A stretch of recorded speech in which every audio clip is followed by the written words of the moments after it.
नमस्कार दोस्तों, सीखो वैदिक मैथमेटिक्स के एक और वीडियो में आप सभी का स्वागत करते हैं। आज हम सीखने वाले हैं इस तरीके के 2 डिजिट के मल्टीप्लाई या मल्टीप्लिकेशन। तो इसे सीखने के लिए हमें क्या करना रहेगा दोस्तों, इस विधि को पूरी ध्यान से देखिएगा। इसमें कोई भी स्टेप जो है आप मिस ना करें। इसे हम 3 स्टेप्स में करेंगे। जी हाँ, इसे हम 3 स्टेप्स में करेंगे। तो देखेंगे हमारी 3 स्टेप्स क्या क्या होगी। स्टेप फर्स्ट हमारी होगी कि अब हमें क्या कर देना है, इस तरीके के इस क्वेश्चन को इस तरह से लिखना है। फिर अब हमें जो 7 इंटू 1 करना है, 7 इंटू 1 हो जाएगा 7। इस तरीके से हमारे स्टेप फर्स्ट को कंप्लीट करना है। इसके बाद सेकंड स्टेप में क्या करना है, तो सेकंड स्टेप में हमें जो रहेगा क्रॉस मल्टीप्लाई करना है। क्रॉस मल्टीप्लाई या तिर्यक गुना हिंदी में। तो क्रॉस मल्टीप्लाई तिर्यक गुना कैसे होगा, 9 इंटू 1। फिर यहाँ पर याद रहे कि इसके बाद हमें प्लस लगाना है, plus 5 into 7 is equal to 44 हो जाएगा। स्टेप 3 क्या रहेगा, स्टेप 3 में अब हमें जो लास्ट में इधर दिख रहा है यानी कि 9 इंटू 5 इसका मल्टीप्लाई करना है। तो 9 इंटू 5 45 हो जाएगा। और अब हमें क्या कर देना है, सारी स्टेप्स लिखने के बाद अब ये जो बातें हैं इन्हें ध्यान रखिएगा। यानी कि अब हमें यहाँ पर स्टेप फर्स्ट को देखना है। स्टेप फर्स्ट में 1 डिजिट है, तो इस 1 डिजिट को वैसे का वैसे हमें यहाँ पर पीछे से लिखना स्टार्ट कर देना है। तो हमने फर्स्ट में वो स्टेप 1 का जो 7 था वो यहाँ पर लिख दिया। अब हमें देखना है स्टेप सेकंड।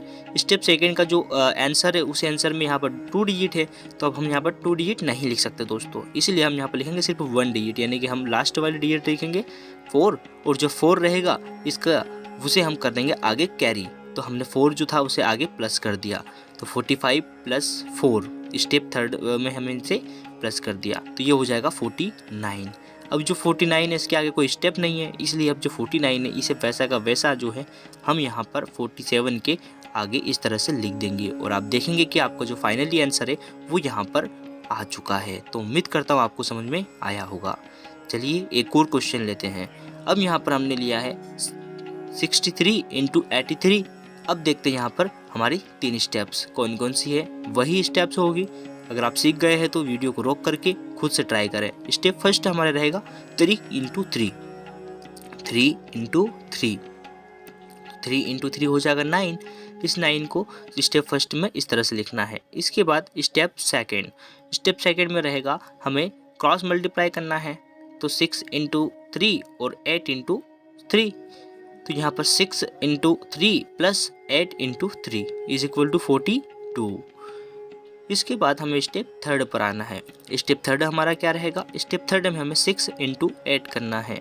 तो 6 इंटू 8 इज इक्वल टू 48 हो जाएगा। अब इसके बाद हमें वापस से फर्स्ट स्टेप पर चलना है। हमारी फर्स्ट स्टेप का जो आंसर है उसे देखना है। तो हमारा जो फर्स्ट स्टेप का आंसर है वो है 1 डिजिट में। तो 1 डिजिट में है तो वैसा का वैसा हमें पीछे से यहाँ पर लिखना स्टार्ट कर देना है। तो 1 डिजिट को हमने वैसा का वैसा जो था यहाँ पर लिख दिया है इस तरह से। अब हमें क्या कर देना है, सेकंड स्टेप पर देखना है। तो सेकंड स्टेप में हमें यहाँ पर 2 डिजिट दिखाई देगी दोस्तों, 42 क्योंकि 2 डिजिट है इसलिए हम इसकी 2 डिजिट तो नहीं लिख सकते, हम लिखेंगे सिर्फ 1 डिजिट। 1 डिजिट यानी कि जो 2 है वो हम यहाँ पर लिखेंगे, और जो 4 है वो आगे हम इसको प्लस कर देंगे, यानी कि स्टेप 3 में वो प्लस हो जाएगा या कैरी हो जाएगा। तो अब हमने यहाँ पर इसको कैरी चढ़ा दिया। अब इसके बाद हमें 48 प्लस 4 कर देना है। तो इसका जो फाइनल आंसर होगा वो होगा 52। अब ये जो 52 है इसे वैसा का वैसा हमें यहाँ पर 29 जो है उसके आगे लिख देना है। 29 के आगे हमने 52 लिख दिया और हमारा आंसर हुआ 5229, और यही हमारा फाइनली आंसर होगा। इसके बाद एक और क्वेश्चन लेते हैं। अब हमने यहाँ पर 24 इंटू 32 लिया है। ये और ईजी है, आप खुद से ट्राई करके देखिए एक बार, इसके बाद मैं बताता हूँ। तो चलिए स्टेप फर्स्ट देखते हैं। स्टेप फर्स्ट है हमारा 4 इंटू 2। स्टेप फर्स्ट में हमें यही तो करना है, 4 इंटू 2। तो 4 इंटू 2 हम करेंगे तो 8 हो जाएगा। अब हमें स्टेप सेकंड पर आना है। स्टेप सेकंड क्या करना है आप सभी को पता है। स्टेप सेकंड में हमें क्या करना है, क्रॉस मल्टीप्लाई करना है। तो क्रॉस मल्टीप्लाई हमें 2 इंटू 2 और 4 इंटू 3 करना है। तो हम करेंगे 2 into 2 plus 3 into 4 is equal to 16। Plus का विशेष ध्यान रखें दोस्तों। इसके बाद हम स्टेप थर्ड पर आ जाना है। स्टेप थर्ड हमारा क्या है, स्टेप थर्ड में हमें 2 इंटू 3 करना है। तो 2 इंटू 3 हो जाएगा आपका 6। अब यहाँ पर हमें स्टेप फर्स्ट पर चलना है। फिर से हमारा आंसर जो है बहुत ही नज़दीक आ चुका है, यानी कि अब हम आंसर की ओर बहुत ही पास है। अब हमें यहाँ पर स्टेप फर्स्ट में 1 डिजिट दिख रहा है, तो 1 डिजिट वैसा का वैसा हमें यहाँ पर पीछे की साइड से लिखना स्टार्ट कर देना है कुछ इस तरह से। हमने स्टेप फर्स्ट का आंसर लिख दिया है।